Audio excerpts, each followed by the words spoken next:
Shalom Givers. Ayo lebih semangat lagi, Shalom Givers. Puji syukur kita masih diberikan berkat untuk kembali bersama dan datang untuk memuji nama Tuhan. Mari pada saat ini kita mau siapkan hati dan pikiran kita. Ibadah kita pada pagi ini dibuka di dalam nama Allah Bapa, Allah Putra dan Allah Roh Kudus. Mari bersama kita mau ambil sikap saat teduh. Saat teduh dimulai.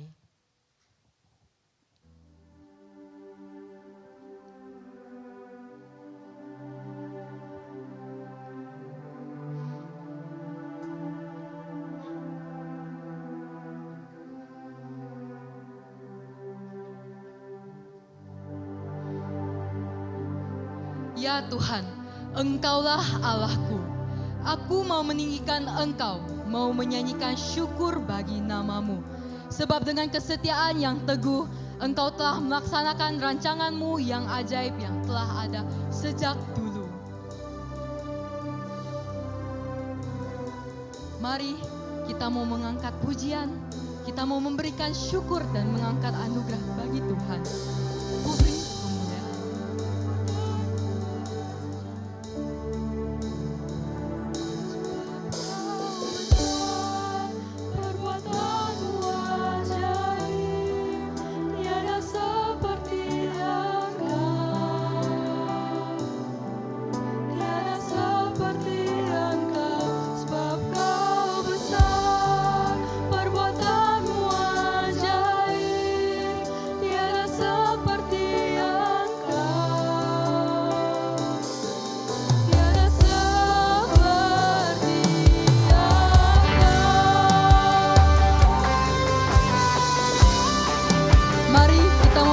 Pujian dan syukur kita. Kita mau menganggungkan nama Tuhan kita yang dahsyat. Ku beri kemuliaan.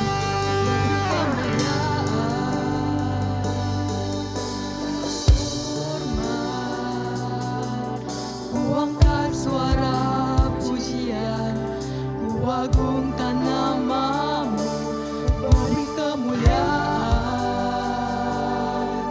dan hormat. Ku angkat suara pujian, ku agungkan nama-Mu, sebab Kau besar, perbuatan-Mu ajaib, tiada seperti Engkau, tiada seperti Engkau, sebab Kau besar, perbuatan-Mu ajaib, tiada seperti Engkau, tiada seperti Engkau. Mari saya mengajak kita mengangkat pujian ini sekali lagi dari awal. Kita mau mengangkat ini lebih sungguh lagi. Kita angkatkan, ku beri kemuliaan.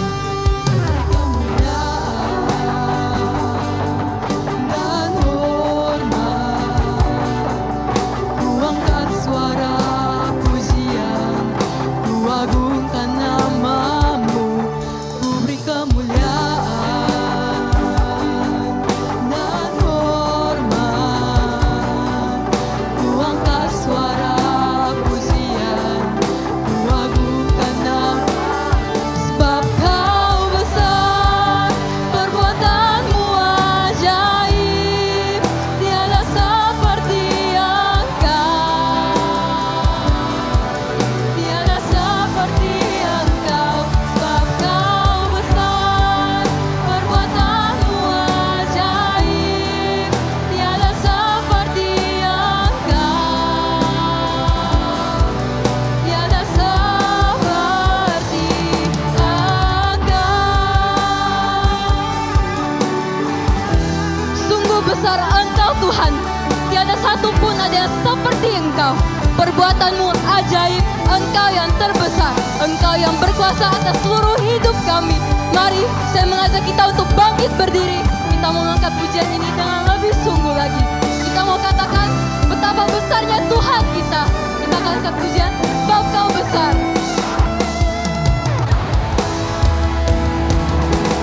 Kau besar, perbuatan-Mu ajaib, tiada seperti Engkau.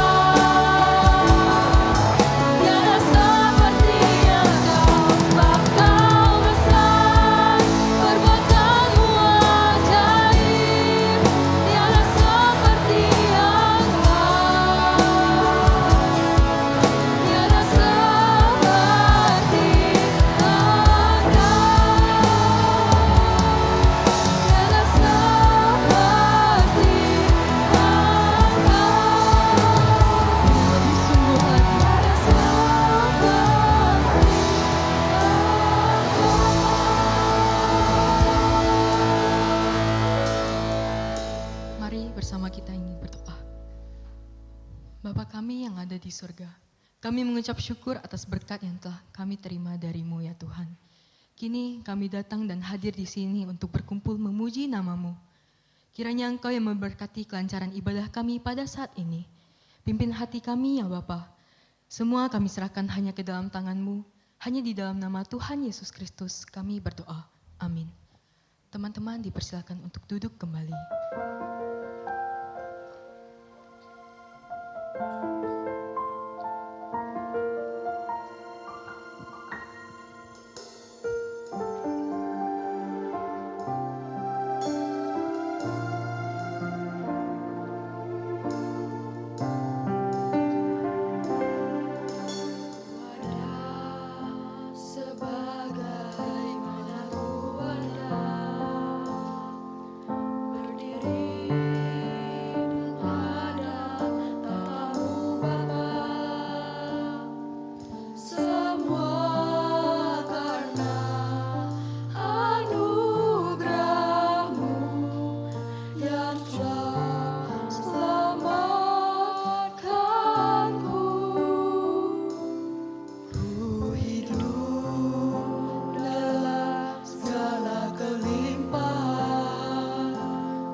Teman-teman, kita semua tahu bahwa Tuhanlah begitu mengasihi kita.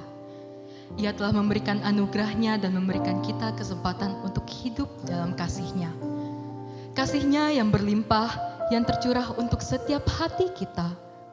Ia yang rela memberikan keselamatan bagi kita manusia yang hina ini. Sadarkah teman-teman, kita dapat memperoleh semua hal itu karena Tuhan. Karena besarnya anugerah Tuhan, berlimpah kasih Tuhan. Dengan itu, saya mau mengajak kita semua untuk mengucap syukur kepada anugerah Tuhan. Kita mengucap syukur atas anugerah dan kasih-Nya yang telah Ia berikan kepada kita semua. Mari bersama kita mengambil sikap berdoa.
semakin bertambah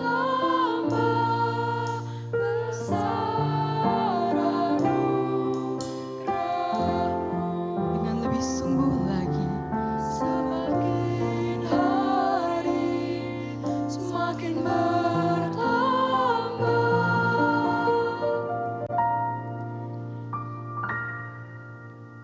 besar anugerah-Mu.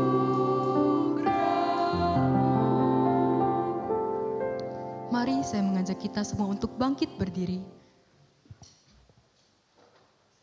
Sebagai umat yang percaya akan kasih-Nya, mari bersama kita melafalkan pengakuan iman rasuli. Pengakuan iman rasuli.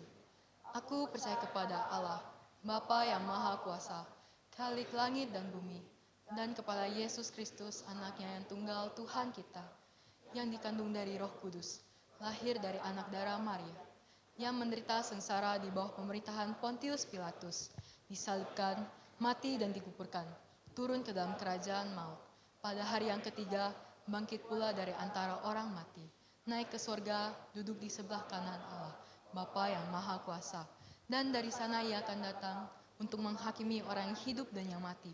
Aku percaya kepada Roh Kudus, gereja yang kudus dan am, persekutuan orang kudus, pengampunan dosa, kebangkitan tubuh dan hidup yang kekal. Amin.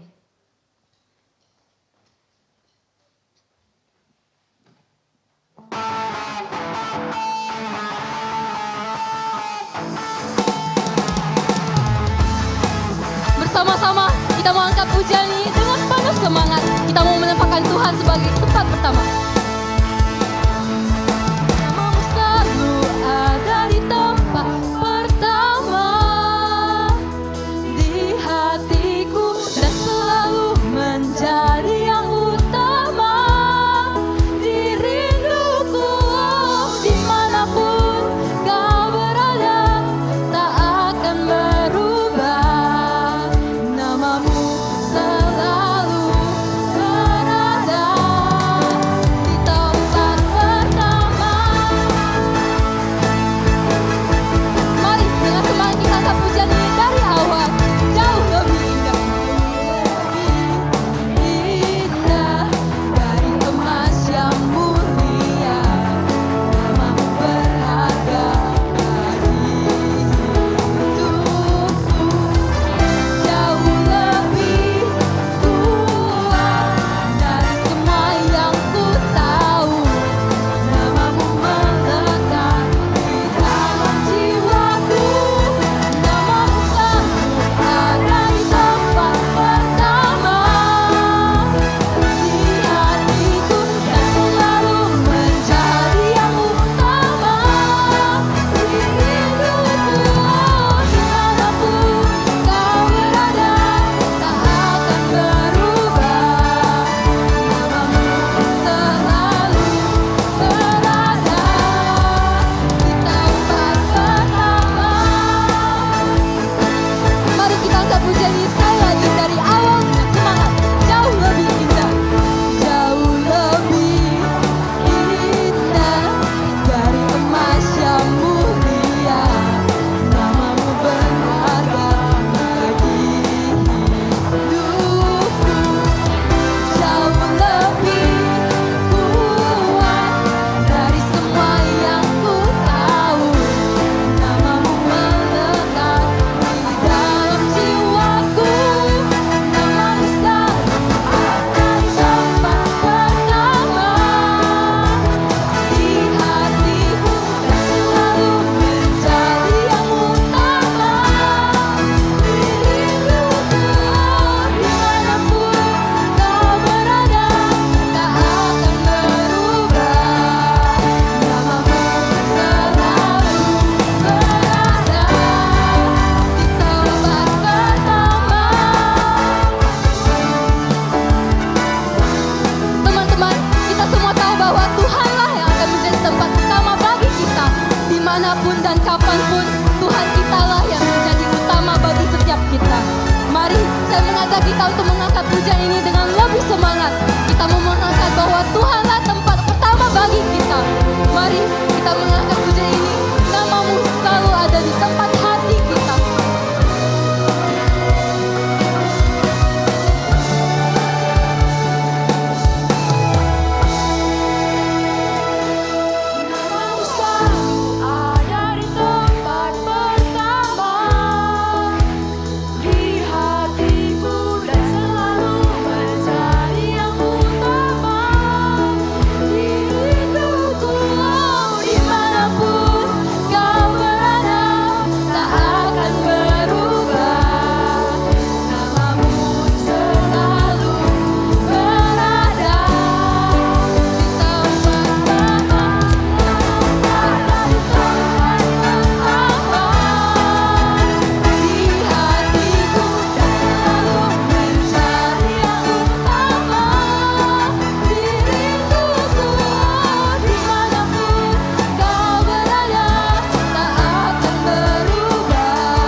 Tuhan dipersilakan untuk duduk kembali.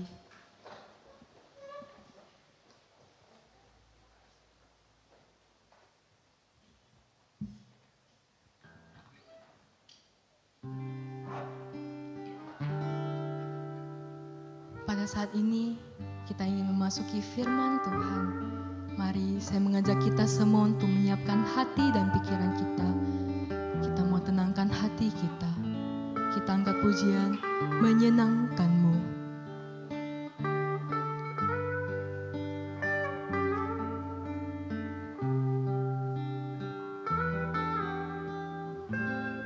Tuhan, ku mau menyenangkan-Mu.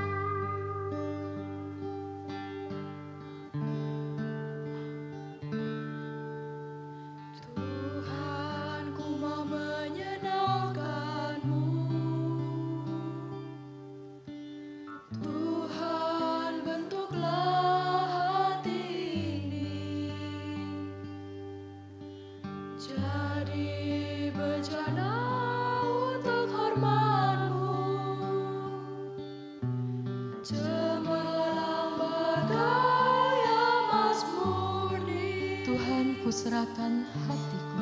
Tuhan, ku serahkan hatiku. Semua ku berikan padamu. Kuduskan hingga tulus selalu. Agar aku menyenangkanmu.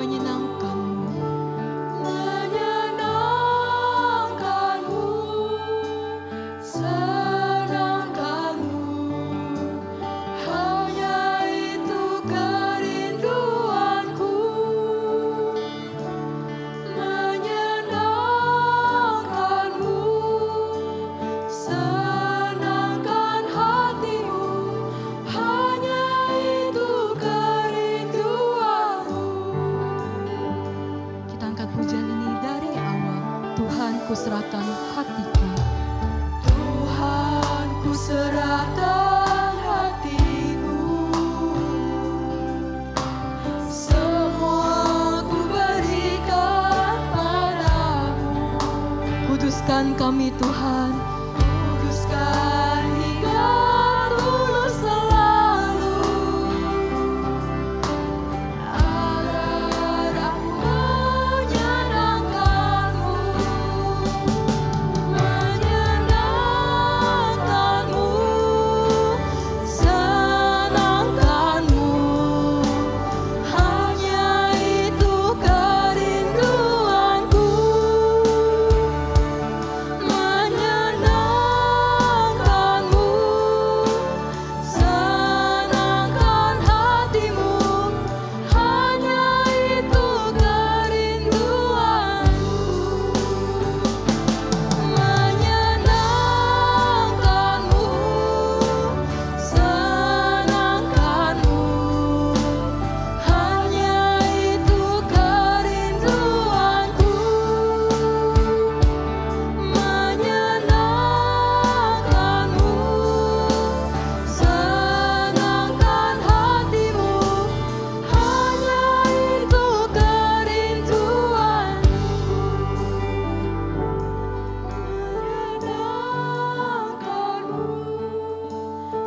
Saya mengajak kita menyanyikan lagu ini dengan sikap berdoa.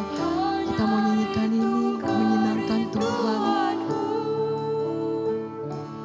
Menyenangkanmu, senangkan hatimu, hanya itu kerinduanku. Hanya itu kerinduanku. Sekali lagi kita mau katakan, hanya itu kerinduan kami ya Tuhan. Itu kerinduanku. Kepada hambanya dipersilakan.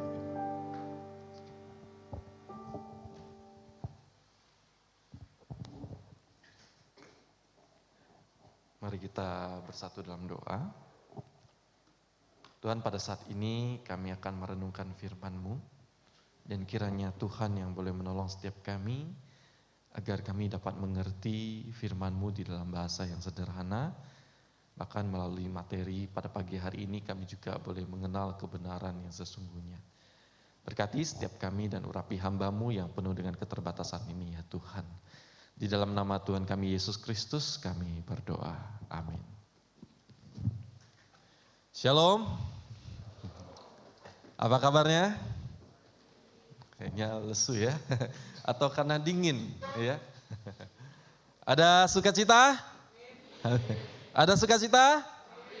Amin ya. Ini kayaknya sejuk ya, karena beberapa kalau kita perhatikan AC-nya baru gitu ya, jadi dingin ya. Jadi teman-teman ya, kalau yang dulunya panasan, ya sekarang mungkin kedinginan ya. Tapi berjaga-jaga jangan sampai ketiduran, oke? Ya, pada pagi hari ini kita akan mempelajari satu tema ya cukup menarik, yaitu Christian Science ya. Apa ini? Ya ini sepertinya kedengarannya sangat menarik sekali ya. Kalau kita baru pertama kali mendengar, saya ketika pertama kali mendengar tentang istilah ini, Christian Science ya, wah ini berarti kekristenan yang mempelajari sains ya, ataupun kekristenan yang berkaitan atau mengkaitkan firman Tuhan dengan sains mungkin. Itu yang di dalam benak saya teman-teman. Tetapi nanti kita akan melihat apakah seperti itu. Nah kita akan membaca terlebih dahulu dari firman Tuhan yang terambil dari surat 2 Petrus, ya surat Petrus yang kedua ayat 2 ayat 1 sampai 4 ya. Kita akan membaca secara silih berganti. 2 Petrus ya, atau surat Petrus yang kedua. Pasal 2 ayat 1 sampai yang keempat. Kita baca silih berganti, saya akan membacakan ayat ganjil, teman-teman baca ayat yang genap ya. LAI memberikan judul Nabi-Nabi dan Guru-Guru yang Palsu. Sebagaimana nabi-nabi palsu dahulu tampil di tengah-tengah umat Allah, demikian pula di antara kamu akan ada guru-guru palsu. Mereka akan memasukkan pengajaran-pengajaran sesat yang membinasakan. Bahkan mereka akan menyangkal penguasa yang telah menebus mereka, dan dengan jalan demikian segera mendatangkan kebinasaan atas diri mereka.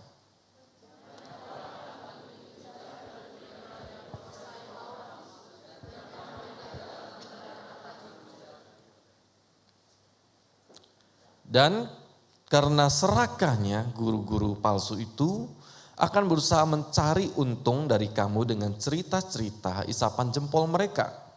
Tetapi untuk perbuatan mereka itu hukuman telah lama tersedia dan kebinasan tidak akan tertunda. Sama-sama? Sebab jikalau Allah tidak menyayangkan malaikat-malaikat yang berbuat dosa, tetapi melemparkan mereka ke dalam neraka dan dengan demikian menyerahkan ke dalam untuk menyimpan mereka sampai pada hari penghakiman. Iya. Teman-teman, apa itu Christian Science ya? Boleh tolong? Ya. Nah, apa itu Christian Science ya? Jadi ini adalah satu aliran gereja ya, ataupun denominasi yang ya, kalau kita nggak sebut denominasi ya, kita lebih menyebutnya sebagai aliran bidat. Ya. Apa itu bidat? Sesat ya. Nah, apa saja aliran-aliran sesat yang kita tahu? Yang mengaku diri sebagai Kristen tapi sebenarnya adalah bidat. Ya, saksi Yehova. Bagus. Ya. Kenapa saksi Yehova? Itu kita sebut sesat.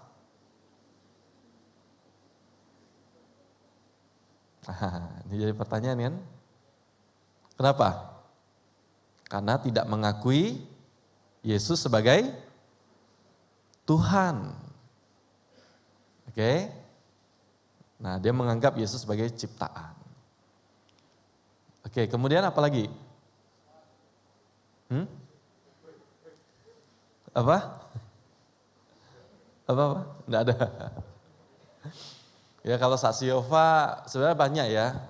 Di dalam Alkitab mereka juga ada versi yang berbeda dengan Alkitab kita. Ada beberapa hal yang mereka ubah. Ya misalnya contoh firman Tuhan dalam Yohanes 1 ayat 1 ya, pada mulanya adalah firman ya. Firman itu bersama-sama dengan Allah dan firman itu adalah Allah. Nah sedangkan di dalam kitab mereka, dunia terjemahan baru ya, itu beda. Pada mulanya adalah suatu firman. Jadi bukan firman tapi suatu firman. Jadi menganggap bahwa Kristus atau firman itu bukan Allah tapi suatu. Ya, Allah kecil istilahnya. Nah, dan juga Roh Kudus itu hanyalah satu kekuatan atau energi dan bukan pribadi Allah. Nah itu dalam saksi Yehova ya. Dan mereka banyak sekali ya, mereka kalau disuruh hormat bendera nggak hormat bendera. Diminta untuk transfusi darah ataupun donor darah nggak boleh. Nah itu kalau saksi Yehova ya. Nah jadi beberapa hal. Lalu apa lagi selain saksi Yehova yang kita tahu? Gereja Mormon. Tahu Mormon? Nggak tahu ya.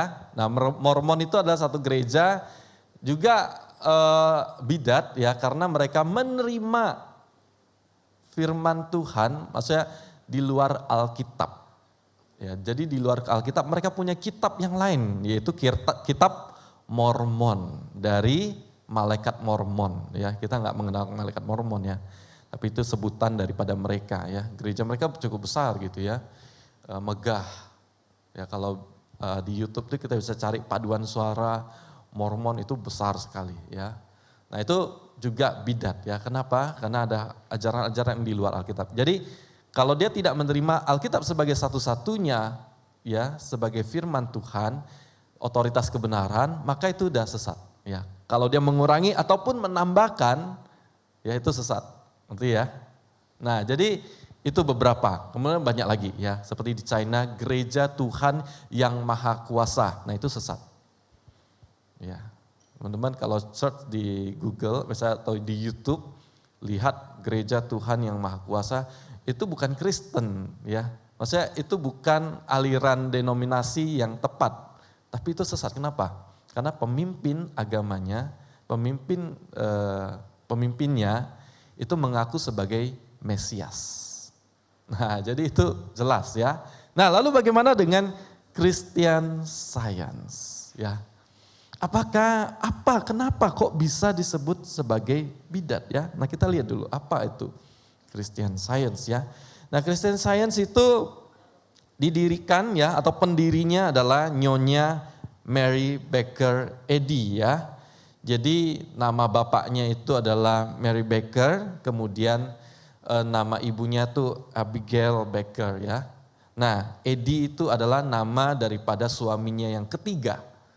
Oke, nah jadi namanya Mary Baker Eddy ya, dilahirkan tahun 1821 ya, mungkin kakek kalian pun belum lahir, ya kan, kakek atau nenek kalian juga belum lahir ya, apalagi kalian. Nah nama gereja di Indonesianya adalah Gereja Kristus Ahli Ilmu Pengetahuan, keren ya namanya ya, Ahli Ilmu Pengetahuan ya. Kalau dalam bayangan kita apa? Wah gerejanya di dalamnya mengajarkan tentang sains ya. Mengajarkan tentang ilmu pengetahuan. Mungkin kimia, fisika ya, astronomi dan lain sebagainya. Tapi jangan berharap dulu ya. Nah gereja induknya tuh ada di Boston. Ada di Massachusetts ya. Berdiri tahun 1879 ya. Dalam 30 tahun dari sejak tahun 1906 sampai 1936 itu meledak ya.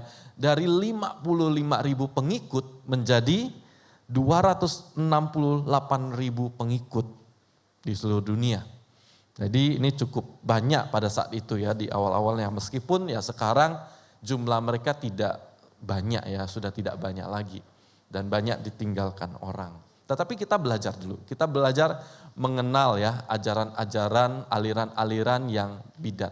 sebenarnya yang paling penting bukan kita mengenal tentang ajaran bidat. Ajaran bidat terlalu banyak. Ya, terlalu banyak. Bahkan di dalam gereja mula-mula, ya bahkan gereja yang pertama sekali itu sudah banyak ajaran-ajaran yang menyimpang. Baik tentang Allah Tritunggal, tentang keilahian Yesus, ya. Ada gereja yang tidak mengakui tentang keilahian Yesus. Ada juga gereja yang tidak mengakui kemanusiaan Yesus. Yang menganggap Yesus itu ilahi. Yesus tidak mungkin sebagai manusia. Maka mereka kalau kita percaya Yesus 100% manusia, 100% Allah. Tapi ada gereja yang pada saat itu di zaman gereja mula-mula, khususnya ajaran gnostik. Ajaran gnostik itu enggak mengakui bahwa Yesus itu sebagai manusia. Kelihatannya seperti manusia, tapi dia bukan manusia. Dia adalah Allah. Nah, kenapa ajaran gnostik melakukan hal itu? Karena gnostik percaya materi itu sesuatu yang rendah. Sedangkan roh atau ide atau jiwa itu sesuatu yang lebih tinggi. Enggak mungkin Yesus atau Allah itu yang menjadi manusia. Nah, itu ajaran gnostik. Ya, karena juga dipengaruhi oleh filsafat Plato. Mungkin teman-teman apa itu filsuf Plato ya. Teman-teman mungkin pernah dengar di pelajaran ada Aristoteles, ya kan? Nah, itu muridnya Plato. Ya. Nah, jadi Plato itu mengajarkan bahwa dunia ide itu jauh lebih luar biasa. Roh itu lebih tinggi dibandingkan materi yang ada. Misalnya kita menyebut ya meja. Pernah lihat meja ya? Semua pernah lihat meja? Pernah ya?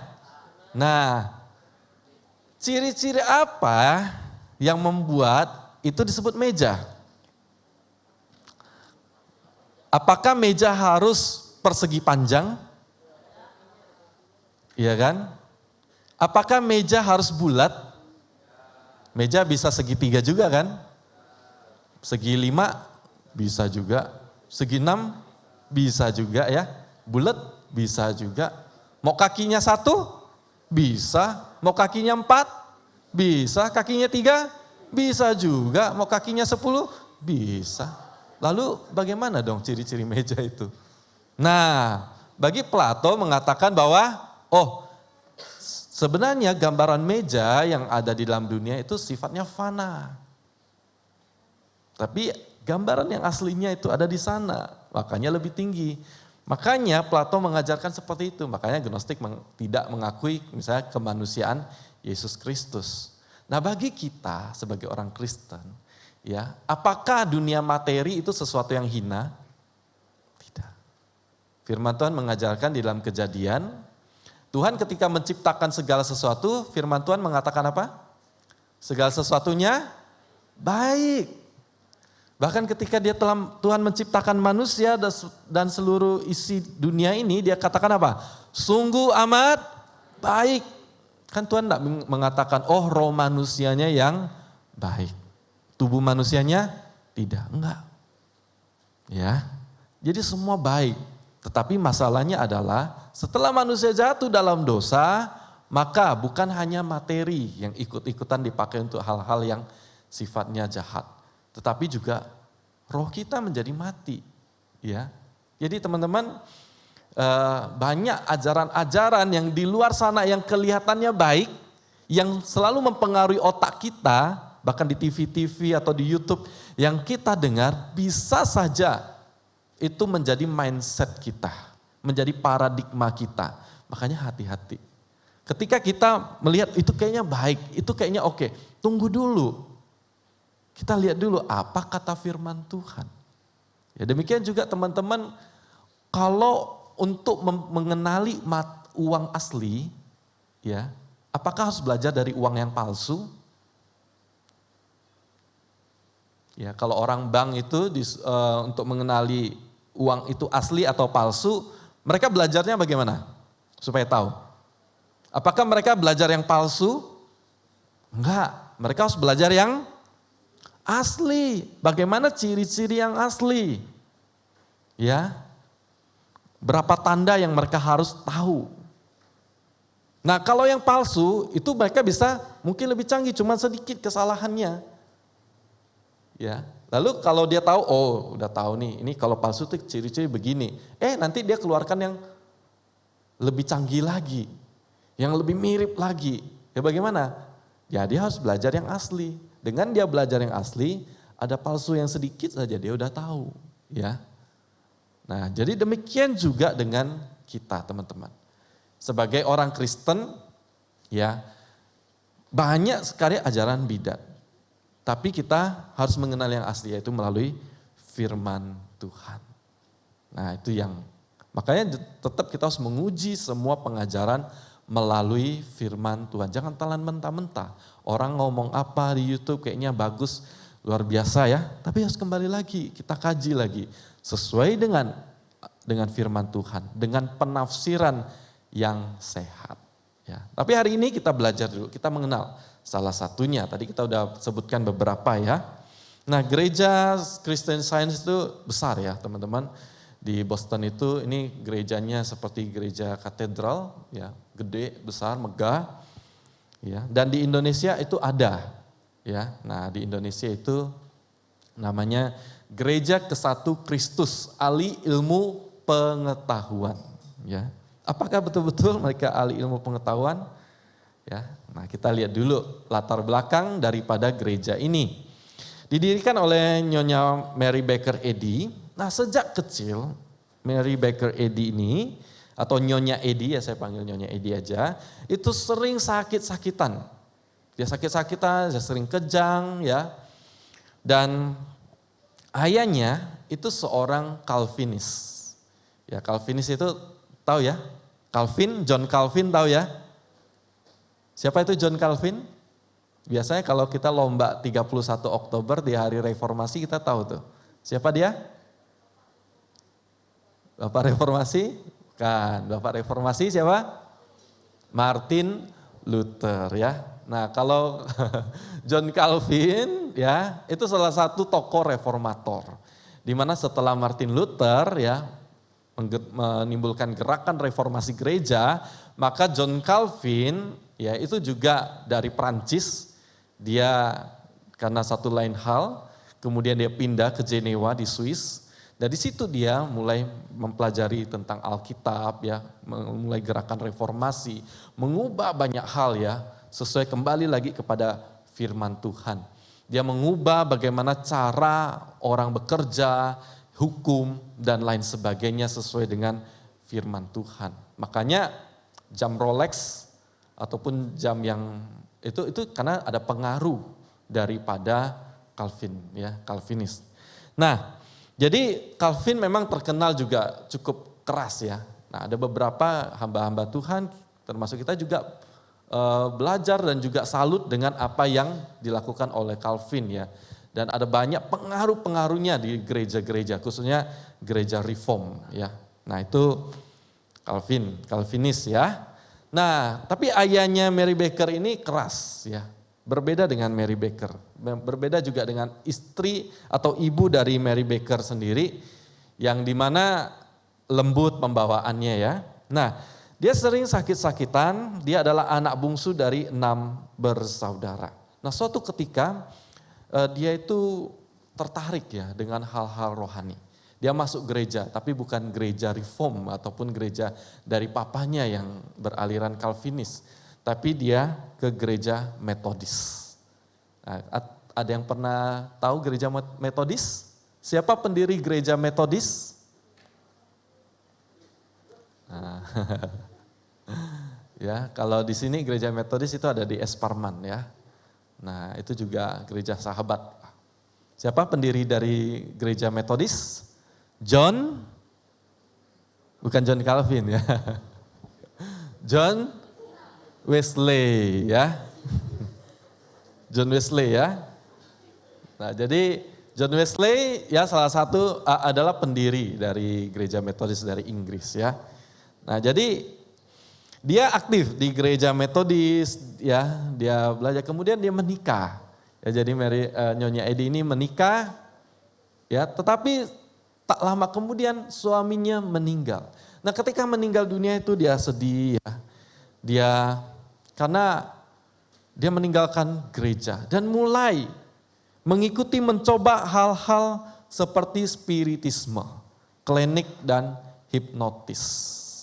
Jadi di zaman-zamannya Nyonya Edi ini ya, itu sangat-sangat gempar ya dengan ilmu seperti hipnosis, kekuatan pikiran yang dipopulerkan oleh Franz Mesmer pada saat itu.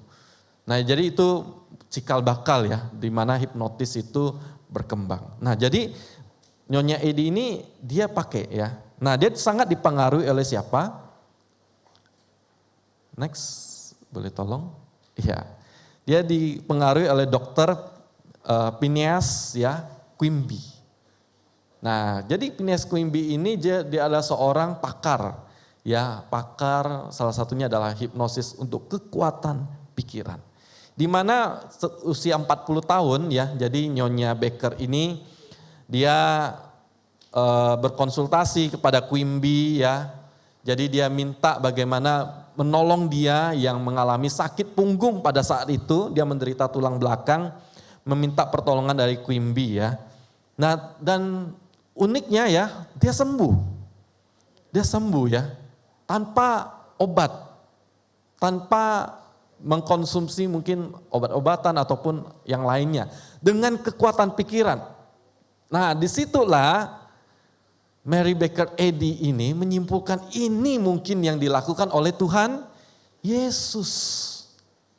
Nah, mungkin ini yang dilakukan oleh Tuhan Yesus ketika Tuhan Yesus mengatakan kepada orang yang lumpuh, ayo berdiri berjalanlah. Itu seperti satu sugesti kekuatan pikiran yang diberikan kepada orang itu sehingga mereka sembuh. Ini dia menemukan jawabannya.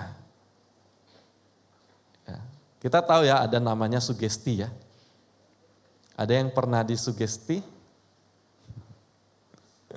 Disugesti untuk mentransfer uang kepada orang lain. Ternyata penipu.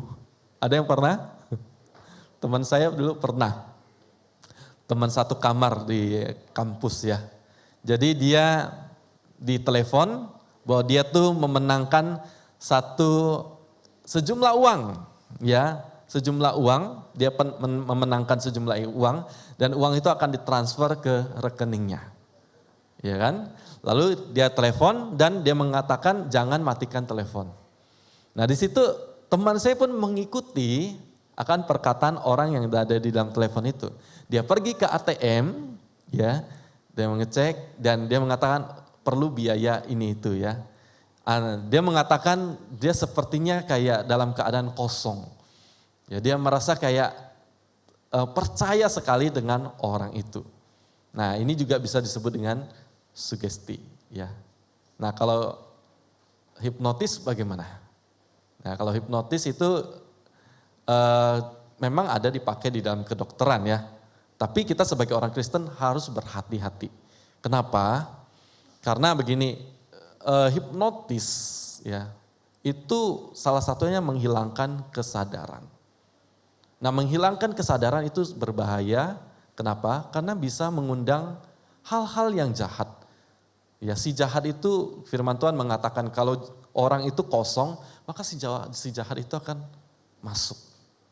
Ya, walaupun sebenarnya hipnotis itu saya pernah membuat artikel ya waktu di sekolah teologi, itu memang bisa dijelaskan secara rasio. Ya, bahkan bisa diteliti, bisa. Tetapi ada hal-hal yang negatif. Karena pernah satu kali terjadi kepada anak seorang hamba Tuhan, dia mendatangkan seorang ahli hipnotis ya untuk memberikan hiburan kepada teman-temannya, khususnya kepada anaknya yang berulang tahun. Nah, ketika sang hipnotis ini dia menghipnotis teman-temannya ya, menyuruh misalnya jadi kuda ya, jadi menirukan suara kucing jadi suara kucing gitu ya. Nah, lalu anak pendeta ini pun hipnotis juga. Tetapi setelah itu pawangnya itu ya, saya bilang pawangnya itu nggak bisa menyadarkan anak itu kembali. Sampai keesokan harinya dibawa ke dokter ya, sampai akhirnya dibawa ke seorang hamba Tuhan lagi dan didoakan baru sadar. Ya, jadi hipnotis itu bisa dipakai oleh kuasa gelap ya. Jadi berhati-hati. Nah, jadi Quimby ya, dia menolong Mary Baker ya. Mary Baker dekat ya, Mary Baker Eddy ini dekat sama Quimby. Tapi setelah kematian Quimby, jadi Quimby itu akhirnya meninggal tahun 1866. Lalu Mary Baker itu tergelincir di jalan. Jadi setelah meninggal dia jatuh lagi, dia punggungnya luka parah. Nah di situ dia mengingat lagi akan praktik yang dilakukan oleh Quimby. Dan dia membaca juga firman Tuhan di mana bagaimana Tuhan menyembuhkan orang yang lumpuh di dalam Injil Matius. Maka dia pun memperoleh ilham. Dia berpikir dengan kekuatan pikiran dia akan sembuh. Dengan kuasa Tuhan akan menyembuhkan punggungnya. Ya mungkin dia juga berdoa ya. Pasti dia berdoa kepada Tuhan. Karena memang salah satu ajarannya adalah dia harus berdoa. Ya orang-orang Kristen harus berdoa memohon kesembuhan dari Tuhan. Ya. Lalu betul Mary Baker sembuh. Ya, jadi Mary Baker Eddy ini sembuh. Dan dia membagikan penemuannya kepada orang-orang. Dan disitulah dia mulai mendirikan gereja. Dan dia menulis satu buku ya, Science and Healthy, Key to the Scripture. Ya. Ilmu pengetahuan dan kesehatan kunci untuk pada Alkitab. Nah itu yang dia tulis ya. Jadi Mary Baker percaya bahwa kesembuhan itu terjadi bukan karena materi ya. Dia mengatakan penyakit itu sesungguhnya tidak ada. Maka obat-obatan yang termasuk materi pun sebenarnya tidak berguna untuk menyembuhkan. Penyakit dapat dikalahkan dengan menggunakan kuasa pikiran. Ya, hebat ya. Tidak perlu dokter lagi, dokter tidak laku. Dan memang betul, ajarannya itu menyarankan untuk mereka tidak mengkonsumsi obat-obatan. Kalau kalian sakit, sakit kepala, sakit perut, ya kan, demam, nggak usah ke dokter. Cukup dengan kuasa pikiran. Sembuh. Ya mungkin seperti itu kan ya. Jadi sembuh ya.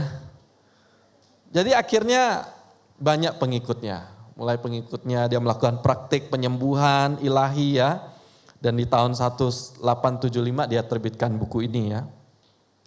Dan akhirnya tahun 1879 sudah banyak pengikutnya ya. Dan dia mendirikan Gereja Kristus Ahli Ilmu Pengetahuan ya.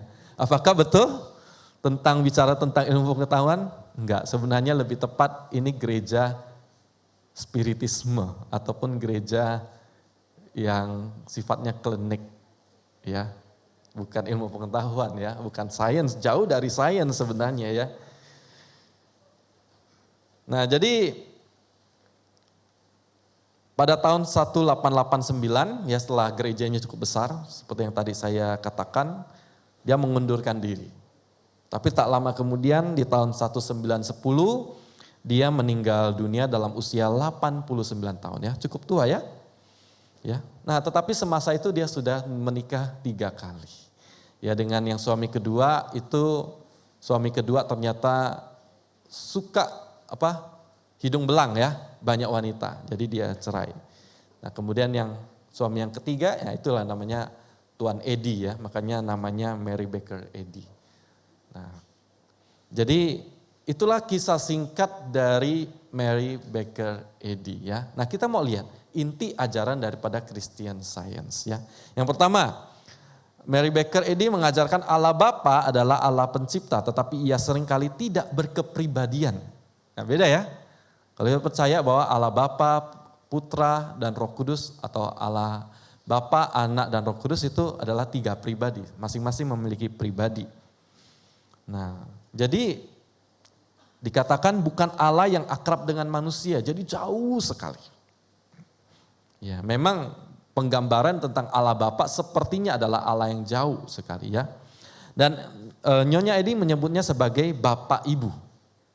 Ya, jadi kalau kita berdoa, Bapa kami yang di sorga, jadi Nyonya Baker Eddy bisa mengatakan Bapa dan Ibu kami di sorga. Ya. Nah, jadi dia menambahkan, mungkin dia juga, karena dia seorang wanita, masa sih ya maskulin, ya harus feminim ya, makanya banyak juga gerakan feminisme kan. Nah, kemudian yang berikutnya yang kedua, Allah menciptakan manusia secara sempurna sehingga manusia sesungguhnya tidak berdosa. Dosa sesungguhnya hanyalah masalah yang ada di dalam pikiran manusia belaka. Nah, kalau hanya pikiran manusia nggak betul-betul real, ya kenapa Yesus harus mati di kayu salib? Nah, tetapi memang itu ada penjelasannya lagi. Nah, kemudian yang berikutnya adalah Yesus dan Kristus adalah dua pribadi yang berbeda. Allah menciptakan Yesus sebagai manusia yang fana, sesuai dengan gambarnya untuk memperlihatkan kepada manusia bagaimana anak yang ideal bagi Allah. Jadi Yesus itu hanya contoh, ya. Kristus itu dalam bahasa Ibraninya apa? Mesias, ya.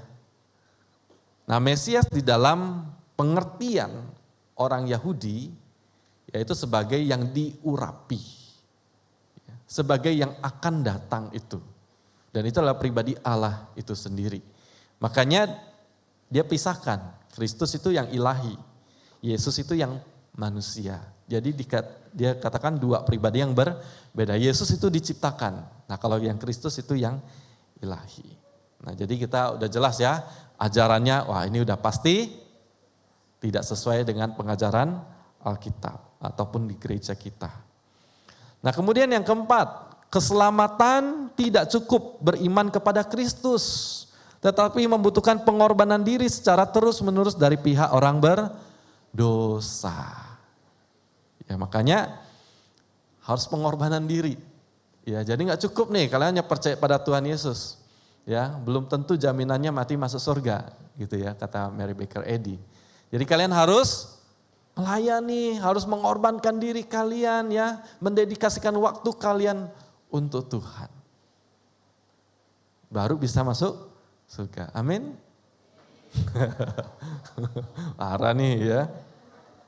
Enggak dong ya. Kita sebagai orang percaya, sebagai orang Kristen, anak-anak Glow Ministry, Givers, melayani apakah untuk masuk surga? Tidak. Kenapa kita melayani? Kenapa kita melayani? Apakah untuk masuk surga? Enggak. Kita baca Alkitab, berdoa, rajin ke gereja, taat firman Tuhan, bukan untuk masuk surga, teman-teman. Bukan untuk diselamatkan. Tapi karena apa? Kita sudah diselamatkan. Itu bedanya. Kamu sudah diselamatkan, barang siapa percaya kepada Kristus, firman Tuhan mengatakan, dia akan diselamatkan. Yohanes 3 ayat 16. Yang sering kita hafalkan. Apa? Karena begitu besar kasih Allah akan dunia ini sehingga ia memberikan anaknya yang tunggal. Supaya setiap kita yang percaya padanya tidak binasa. Melainkan beroleh. Artinya setiap orang yang percaya tidak akan. Melainkan beroleh Dewa yang kekal, tapi percayanya bukan hanya percaya di mulut saja. Firman Tuhan juga mengatakan di dalam hati. Artinya mempercayai Kristus itu adalah mempercayakan seluruh hidup kita kepada Tuhan. Itu namanya iman. Ya. Nah, itu bukan usaha kita, tapi itu pemberian Allah. Efesus 2 ayat 8 sampai 9 ya. Nah, jadi kalau kita udah diselamatkan, apa respon kita? Kalau orang udah ditolong, responnya apa? Berterima kasih kan kepada yang menolong kan, betul ya? Itu responnya. Begitu juga Allah telah menyelamatkan kita, maka respon kita, ya kita melayani Tuhan. Kita melakukan apa yang menjadi kehendak Tuhan, itu respon yang tepat. Ngerti ya? Jadi terbalik ya, jadi kita bukan melakukan sesuatu untuk mendapatkan sesuatu, tidak. Kita sudah dapat dan sekarang respon kita adalah kita mengucap syukur kepada Tuhan melalui hidup kita. Ya, makanya sangat berbeda sekali dengan kita bisa melihat ajaran-ajaran yang sesat ya, yang bidat ya. Nah, kemudian yang berikutnya, yang kelima, kematian pun sesungguhnya tidak ada. Kematian bukanlah akhir dari segala-galanya, melainkan hanya sebuah peristiwa di dalam mimpi. Ya, Nah kemudian yang 6, Roh Kudus adalah ilmu pengetahuan ilahi. Divine Science, suatu metode yang dapat menolong manusia mengenali dan menyembuhkan dirinya sendiri. Christian Science percaya bahwa Tritunggal sejati adalah kehidupan, kebenaran, dan kasih. Jadi Tritunggal itu bukan Allah Bapa, Allah Anak, Allah Roh Kudus, bukannya. Tapi kehidupan, kebenaran, dan kasih. Dan yang ketujuh, Christian Science tidak memiliki program penginjilan. Mereka nggak gencar seperti saksi Yehova ya. Tapi meskipun demikian, karena mereka melakukan penyembuhan, maka pengikutnya makin bertambah, makin bertambah. Nah, kontroversi Christian Science ya. Nah, seperti yang tadi saya katakan, karena mereka itu melakukan penyembuhan tanpa obat-obatan, makanya kalau kalian sakit, ya pengikut Christian Science, nggak boleh ke dokter. Ke dokter boleh, konsultasi aja, nggak boleh konsumsi obat. Nah, apa yang terjadi? Ada banyak sekali anak-anak dari orang tua yang menjadi pengikut Christian Science, anak-anaknya meninggal dunia. Kenapa? Karena pada saat itu anak-anak mereka kena campak dan mereka tidak mengizinkan anak-anaknya divaksin. Dan akhirnya meninggal dunia. Ya, jadi sama ya seperti saksi Yehova. Juga butuh darah nih, transfusi darah, gak boleh. Ya, jadi mati gitu ya, gak boleh donor darah. Sama ya. Jadi teman-teman, itu. Jadi kita bisa menyimpulkan, ya Christian Science bukan science ya. Tapi lebih tepatnya aliran bidat yang lebih mengandalkan kekuatan pikiran. Nah, apa kata Alkitab mengenai pengajaran sesat ya? Kita lihat. Matius 18 ayat 7 mengatakan, celakalah dunia dengan segala penyesatannya, memang penyesatan harus ada. Ini Yesus berkata ya, penyesat memang ada, harus ada. Tetapi celakalah orang yang mengadakannya. Oke. Ya kenapa harus ada ya? Karena ada iblis ya. Markus 13 ayat 22, sebab Mesias-Mesias palsu, nabi-nabi palsu akan muncul dan mereka akan mengadakan tanda-tanda dan mujizat-mujizat dengan maksud sekiranya mungkin menyesatkan orang-orang pilihan. Jadi seperti gereja Christian Science ini, mereka membuat penyembuhan sepertinya melakukan mujizat. Tapi itu sesuatu yang tidak sesuai firman Tuhan. Next. 2 Yohanes 1 ayat 7 dikatakan sebab banyak penyesat telah muncul dan pergi ke seluruh dunia dan tidak mengaku bahwa Yesus Kristus telah datang sebagai manusia. Itu adalah si penyesat dan anti Kristus. Christian Science juga tidak mengakui bahwa Yesus adalah Kristus. Ya, Yesus dan Kristus adalah dua pribadi yang berbeda. Itu yang dikatakan oleh Christian Science ya. Lalu berikutnya firman Tuhan seperti yang tadi kita baca di awal ya.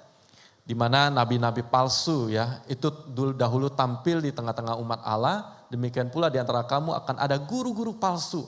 Mereka akan memasukkan pengajaran-pengajaran sesat yang membinasakan, bahkan mereka akan menyangkal penguasa yang telah menebus mereka.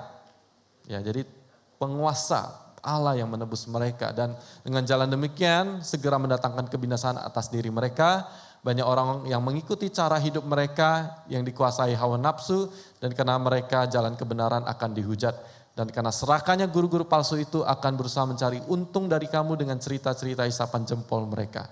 Tetapi untuk perbuatan mereka itu hukuman telah lama tersedia dan kebinasaan tidak akan tertunda. Jadi teman-teman, ya itu apa yang dikatakan oleh firman Tuhan kepada ajaran-ajaran bidat itu. Teman-teman, mari kita belajar firman Tuhan dengan baik. Mari kita mendapatkan ajaran-ajaran yang sehat. Ya, khotbah-khotbah yang baik, khotbah-khotbah yang sehat, mari kita dengarkan. Kita jangan malas nanti ajalah dengan firman Tuhan. Ya, tunggu hari Minggu saja. Teman-teman kalau punya waktu luang, teman-teman bisa buka YouTube misalnya khotbah-khotbah dari GKKB ataupun renungan singkat dari hamba-hamba Tuhan. Teman-teman belajar. Ya, supaya apa? Semakin banyak yang kita pelajari dari firman Tuhan, semakin filter kita tuh makin kuat. Filter kita makin kuat untuk menyaring ini kayaknya tidak benar deh. Ini kok sepertinya ajaran yang aneh. dan lain sebagainya. Jadi kita tidak telan mentah-mentah, tapi kita bisa mengujinya. Tapi kalau kita nggak pernah baca firman Tuhan, kalau kita nggak pernah mendengar firman Tuhan, ya, bagaimana kita bisa memfilter? Ya, semuanya bisa kelihatannya baik, tapi belum tentu benar. Ya, yang baik belum tentu benar. Oke? Kiranya Tuhan memberkati kita semuanya dan menolong kita supaya kita tidak terombang-ambingkan oleh rupa-rupa pengajaran sesat. Mari kita berdoa. Tuhan, terima kasih untuk firman Tuhan yang boleh kami renungkan, khususnya kami boleh mengenal satu aliran bidat yaitu Christian Science. Tuhan, tolong kami untuk membedakan ajaran-ajaran yang sesuai firman Tuhan dengan yang tidak, sehingga kami boleh terus bertumbuh di dalam firman-Mu ya Tuhan, dan kami boleh mengenal mana yang kebenaran dan mana yang tidak. Tuhan, tolong setiap kami, dan juga ketika kami mungkin menemukan teman-teman kami atau orang-orang di luar sana, keluarga kami yang mungkin mengikuti aliran-aliran yang tidak sesuai firman Tuhan, kiranya Tuhan berikan hikmat kepada kami untuk kami boleh menjadi penolong bagi setiap mereka. Terima kasih ya Tuhan, inilah doa dan permohonan kami. Demi nama Tuhan kami Yesus Kristus, kami berdoa. Amin.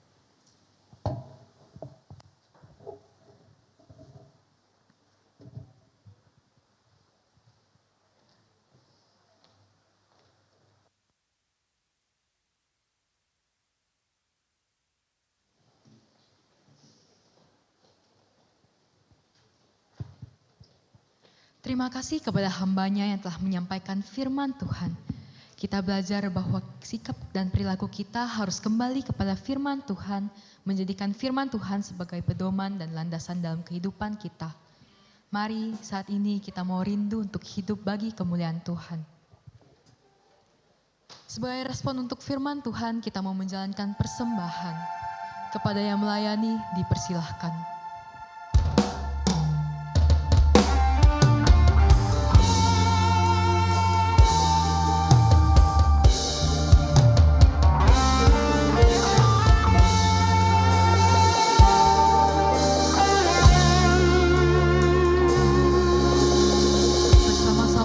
Kita mau katakan, Yesus kau kebenaran. Yesus kau kebenaran yang menyelamatkanku. Kau memberikanku hidup dan pengharapan.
kita untuk bangkit berdiri.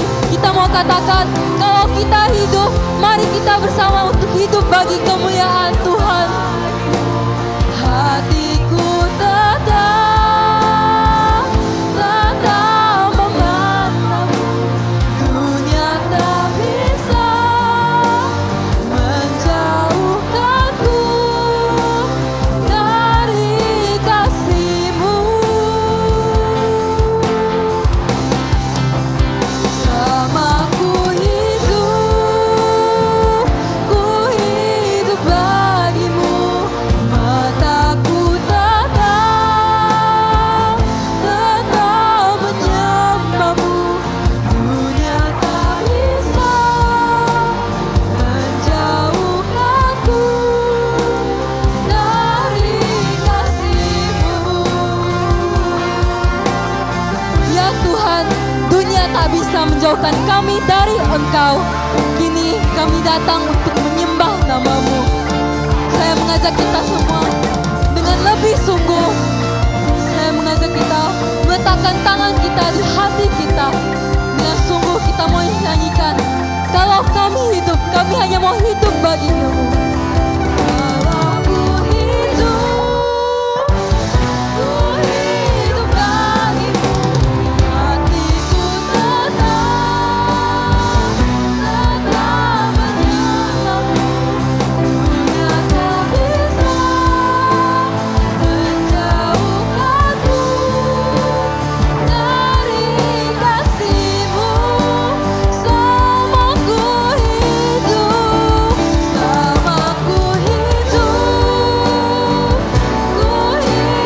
bagimu. Mataku tetap menyembahmu. Dunia tak bisa menjauhkanku dari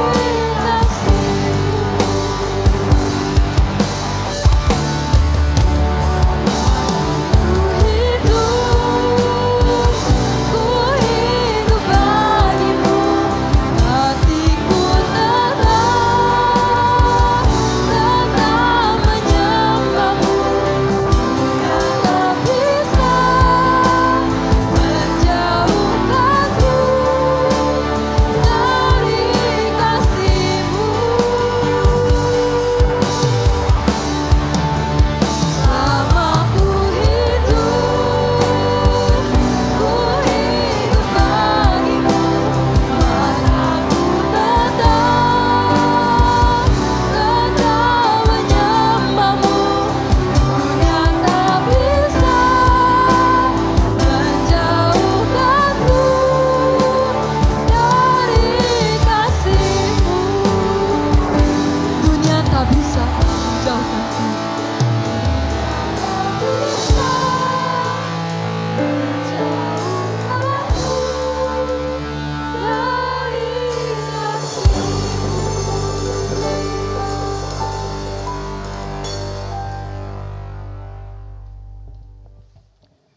Ya betul ya Tuhan, bahwa tidak ada yang dapat menjauhkan kami dari kasih-Mu.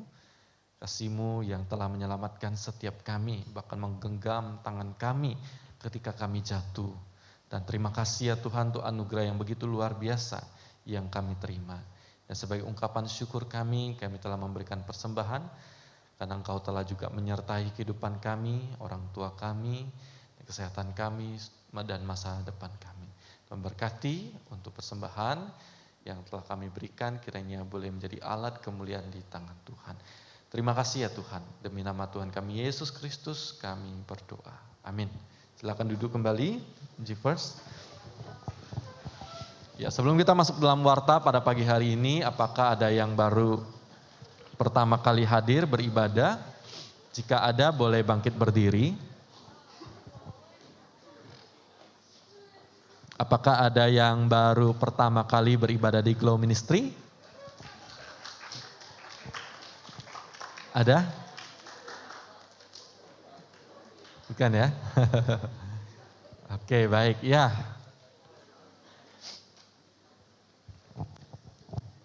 Oke, baik. Kita akan lihat warta kita pada pagi hari ini. Ya, yang pertama adalah kita mau menyambut teman-teman peserta dari kelompok pemuridan, ya dari kelas KP yang mengikuti survei pada pagi hari ini. Ya, semoga mereka mau jadi mentor ya nanti ya. Ya, boleh bangkit berdiri? Boleh bangkit berdiri dari peserta kelas pemuridan, kelas pembinaan, sorry. Boleh bangkit berdiri? Ya, ada di belakang ya. Ya, silakan duduk kembali. Ya, jadi teman-teman yang mungkin nanti setelah selesai dari Glow ya, nanti beribadah di IR, teman-teman jangan lupa untuk ikut kelas pembinaan ya selama 2 tahun. Ya, kalau udah dibaptis ya supaya apa? Ya tadi, supaya kita tidak diombang-ambingkan oleh pengajaran yang sesat ya. Kalau kita ditanya bisa tahu gitu ya, setidaknya kita bisa menolong orang-orang untuk kasih tahu. Bahkan supaya nanti teman-teman siapa tahu dari antara kita ada yang jadi mentor lagi ya. Amin. Amin. Oke. Ya, baik, kita akan melihat untuk yang camp remaja, teman-teman. Camp remaja yang tanggal 27 sampai 30 Juni di Singkawang dengan tema Knowing God. Itu untuk biaya pendaftaran itu 185.000. Terakhir pembayaran adalah tanggal 23 Mei ya, hari Selasa. Jadi teman-teman yang kalau hari ini nggak bawa bisa transfer ya, paling lambat tanggal 23 Mei itu hari Selasa. Teman-teman mungkin kalau nggak ketemu sama Kofrans, teman-teman bisa titip sama mentor ya. Teman-teman bisa titip kepada mentor supaya itu dipastikan ya, kalau sudah membayar itu baru pasti ya. Baru pasti akan dimasukkan ke dalam list peserta. Ya, baik. Nanti untuk info lebih jelas teman-teman bisa juga menanyakan kepada para mentor, misalnya ada hal yang tidak dimengerti ya. Untuk kelas 12 ya, ada aktivitas di sebelah Aula Galilea. Jadi untuk yang kelas 12 ada minggu aktivitas. Jadi teman-teman bisa berkumpul di sebelah Aula Galilea. Kemudian untuk kelompok kecil Kodoni itu pindah ke dalam Sion ya. Dan kelompok Ko Kevin pindah keluar Sion. Satu masuk, satu keluar ya. Nah, kemudian yang berikutnya adalah hari ini. Hari ini adalah momen spesial untuk pengurus baru kita ya, yang akan dilantik. Ya. Akan dilantik di IR3. Jadi teman-teman yang juga mau ikut lihat di IR3 silakan ya. Teman-teman bisa memberikan ucapan selamat kepada para pengurus baru. Ya, ada Kevin Lawardi, Juni Tania, kemudian Cynthia Limas, Kristi Belinda, Cynthia Angelina dan Frederick Margo, Anton Hilman, Theophilus Tandi, Peterson David Fernando, Dede Yusuf, dan Peterson Ferry Fernando. Kalau ada boleh bangkit berdiri mungkin. Boleh bangkit berdiri untuk pengurus baru. Semuanya pengurus baru di belakang ya. Ya, kita berikan tepuk tangan bagi setiap teman-teman baru, pengurus baru kita ya. Ya, oke. Teman-teman ya, jangan lupa mendukung para pengurus di dalam doa ya. Karena menjadi pengurus tidak gampang. Ya, banyak hal yang harus mereka korbankan, waktu, tenaga, pikiran ya.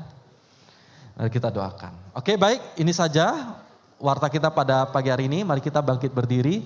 Kita berikan salam kepada teman kanan kiri kita dengan senyuman yang manis ya.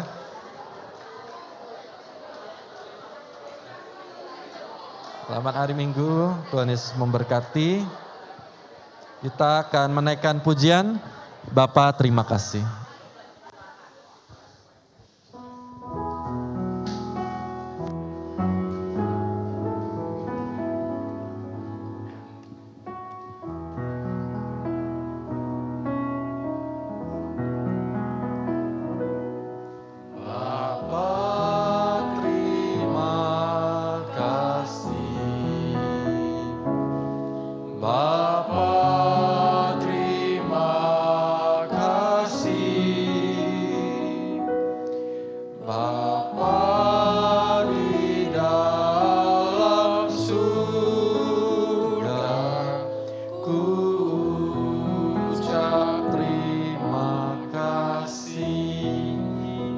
Allah Bapa kami yang di surga, dikuduskanlah namamu, datanglah kerajaanmu, jadilah kehendakmu. Di bumi seperti di surga. Berikanlah kami pada makanan kami yang secukupnya. Dan ampunilah kami akan kesalahan kami, seperti kami juga mengampuni orang yang bersalah kepada kami. Dan janganlah membawa kami ke dalam pencobaan, tetapi lepaskanlah kami daripada yang jahat. Karena Engkaulah yang punya kerajaan, kuasa dan kemuliaan sampai selama-lamanya. Amin. Bersama-sama dengan saya kita katakan, Glow Ministry, grow and follow Jesus. Silakan duduk dan mengambil saat teduh.